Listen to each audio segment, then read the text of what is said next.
नमस्कार दर्शकों। आज हम बात करेंगे चाणक्य नीति के बारे में। चाणक्य नीति है क्या और क्या हमें इसे अपनी लाइफ में धारण करना चाहिए कि नहीं। तो चाणक्य नीति है साम दाम दंड भेद, आपने सुना होगा। इस ऑर्डर में हमें साम दाम दंड भेद के ऑर्डर में हमें अपनी इच्छा या अपने कार्य को पूरा करने के लिए क्षमता लगानी चाहिए।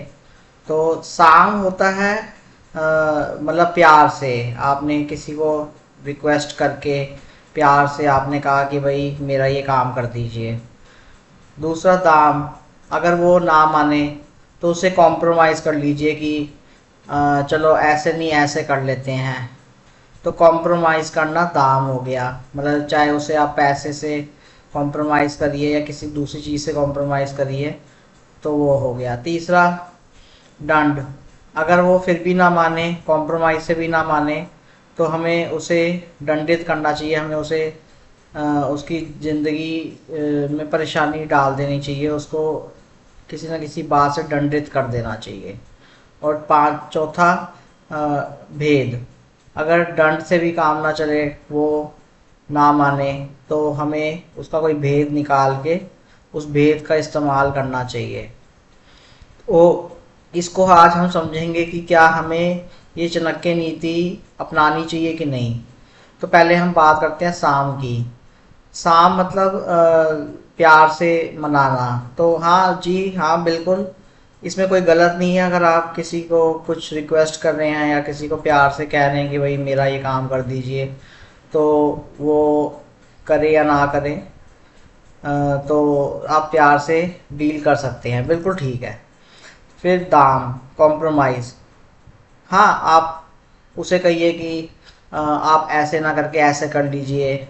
पर कॉम्प्रोमाइज़ में मतलब इलीगल मेथड्स जो हैं, जैसे कि किसी को पैसे देना, करप्शन करना, या फिर किसी को पैसे दे के ख़रीद लेना, या किसी को अपने फ़ायदे के लिए उससे उसका फ़ायदा उठाना, उसको फ़ायदा पहुंचाना, तो ये बिल्कुल भी गलत है। इसको सपोर्ट मैं नहीं करता।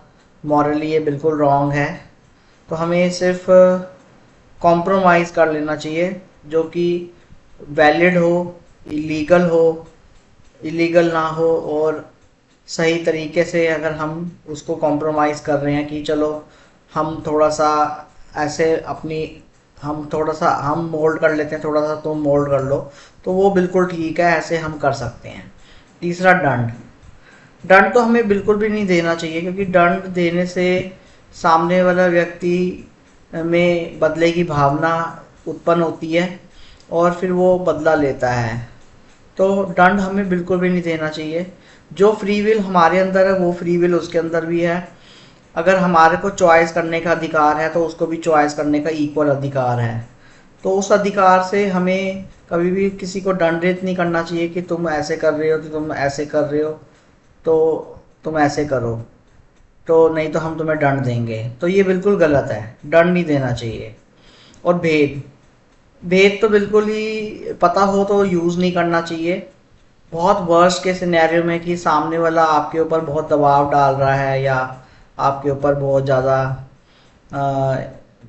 प्रेशराइज कर रहा है आपको, तो उसका भेद यूज़ कर सकते हैं, पर सिर्फ एक्सेप्शनल केसेस में।